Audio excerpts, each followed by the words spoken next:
వాళ్ళు, లేకపోతే ధర్మభుక్ష లాంటి వాళ్ళు, లేకపోతే అనేక మంది యోధులు రైతు నాయకులు ఉండేవాళ్ళు చట్టసభలు ఉన్నప్పుడు రైతాంగం కోసం, కార్మిక వర్గం కోసం మాట్లాడేవాళ్ళు. కానీ వాళ్ళ పరిస్థితి లేదు. చట్టసభలన్నీ కూడా సంపన్న వర్గాల వైపు, లేకపోతే వ్యాపారస్తుల వైపు, కార్పొరేట్ శక్తుల వైపు ఇవాళ మాట్లాడుతున్న దిశలో మన కార్మిక వర్గానికి రావాల్సినటువంటి చట్టాల రూపొందడంలో ఇవాళ అటువంటి అవకాశం లేకుండా మరి తీవ్రమైనటువంటి పేదరికం, అదేవిధంగా ఆర్థిక అసమానతలు, అదేవిధంగా కడు పేదరికంలో మనం నిర్మాణ రంగంలో పనిచేస్తున్న కార్మికులు మనం మొక్కుతా ఉన్నాం. అందువల్ల రాబోయే రోజుల్లో మరి కార్మిక వర్గం కోసం మనం పెద్ద ఎత్తున అట్లా మాట్లాడేటువంటి శక్తులు బలపడాలి. భవిష్యత్తులో మన ఉద్యమాలు కూడా పెద్ద ఎత్తున సాగవలసిన పరిస్థితి ఉంది. ముఖ్యంగా ఈ దేశంలో ఈ 10 సంవత్సరాల కాలంలో మరి కేంద్ర ప్రభుత్వం ఉన్నటువంటి బీజేపీ ప్రభుత్వం పూర్తిగా కార్మిక వర్గ వ్యతిరేక పార్టీగా, కార్మిక వర్గానికి వ్యతిరేకంగా పనిచేస్తా ఉంది. మీ అందరూ తెలుసు, మన భారతదేశంలో లక్షలాది మంది ఏఐటీసీ నాయకత్వంలో సందర్భం వచ్చినప్పుడల్లా లక్షలాది మంది కార్మిక వర్గం పెద్ద ఎత్తున మనం పోరాటాలు సాగిస్తూ ఉన్నాం. అనేక సందర్భాల సమ్మెలు నిర్వహిస్తూ ఉన్నాం.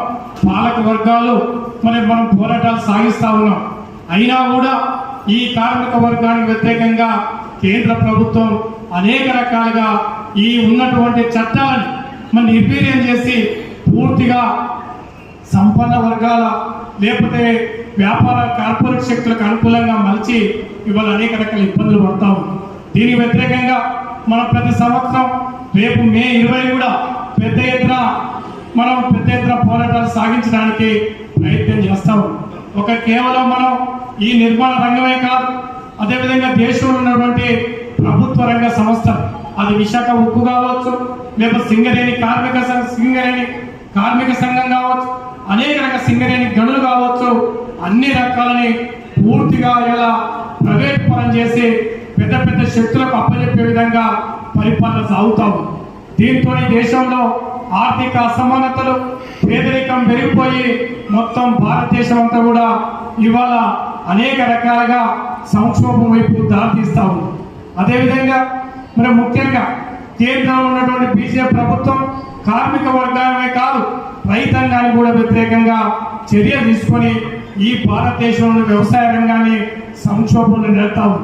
మనం చూసాం, ఎన్నడూ కూడా ఈ భారతదేశంలో ఒక పెద్ద అగ్రగామి సంస్థ, మరి అగ్రగామి మన శక్తి కార్మిక వర్గం. కానీ మనతో పాటు ఈ భారతదేశంలో ఒక పెద్ద శక్తి రైతాంగం.